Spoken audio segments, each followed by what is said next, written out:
এক ভাই আমাকে গালি দিল যে তোরা হইলে বাপ মায়ের সবচেয়ে খারাপ সন্তান। বাংলাদেশের সকল পুলিশ হইলে কুলাঙ্গার, এদের জন্মের ঠিক নেই। আমার কথা হইলো যে ভাই, বাংলাদেশে 2,20,000 পুলিশ। আমি মাইনে নিলাম বাংলাদেশে 2 লক্ষ পুলিশ বাপ মায়ের খারাপ সন্তান, কুলাঙ্গার, মূর্খ।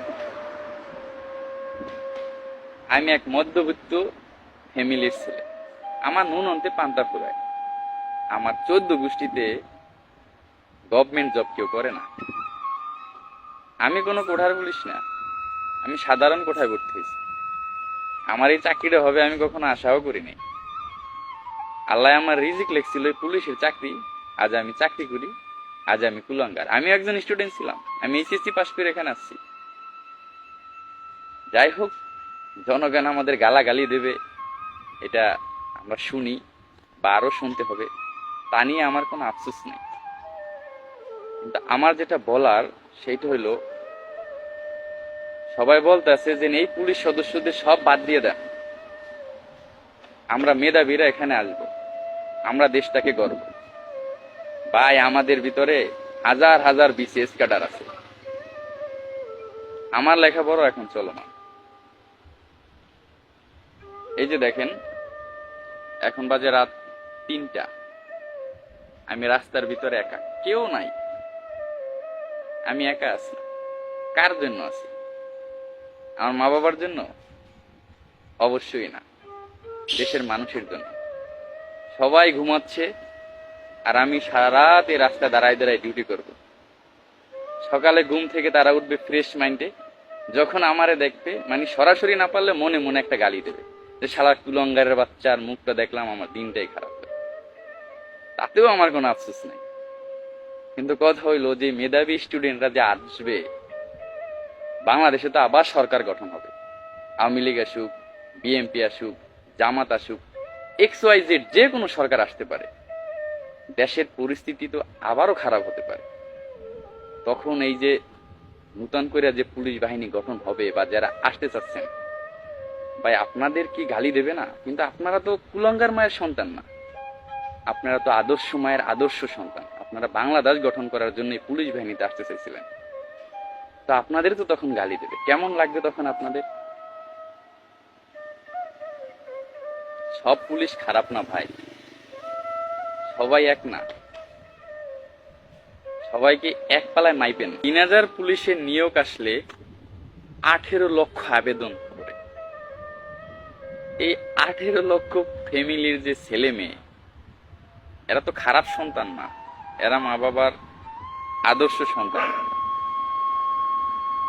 সামনে পুলিশের বড় নিয়োগ আসতেছে, পুলিশের অনেক ভ্যাকেন্সি। এখানে কি ভ্যাকেন্সি খালি থাকবে?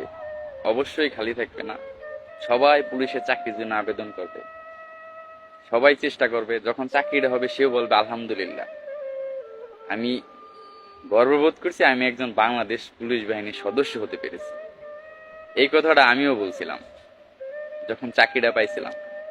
মা বাবার মুখে হাসি ফুটছিল, আমার মুখেও হাসি ফুটছিল।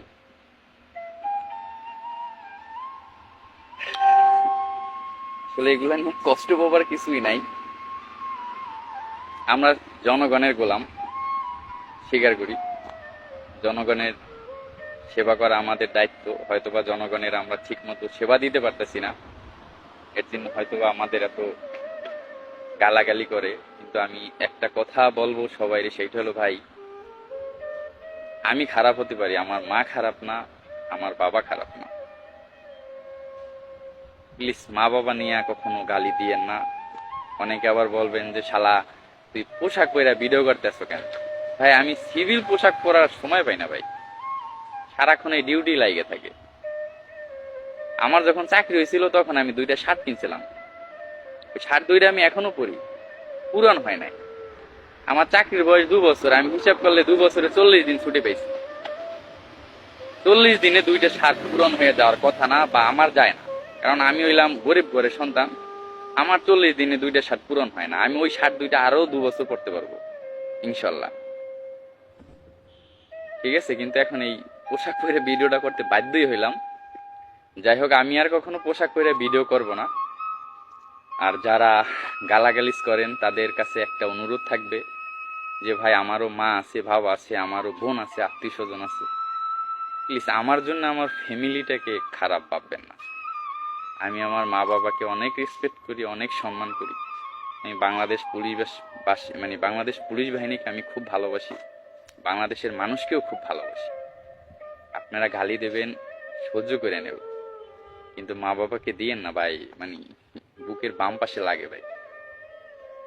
ঠিক আছে, আমাদের কষ্টটা যদি বুঝতে হয়, আমাদের রুলস যদি বুঝতে হয়, অবশ্যই আপনার এই চাকরিটা করতে হবে, নাইলে আপনি আমাদের ব্যথা বুঝবেন না।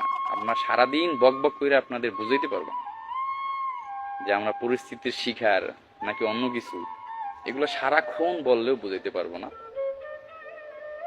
যাই হোক, আবেগে অনেক কথা বলে ফেলাইলাম, আপনারা আবার কষ্ট নেবেন না। সবার প্রতি ভালোবাসা এবং শুভকামনা রইল। আল্লাহ হাফেজ।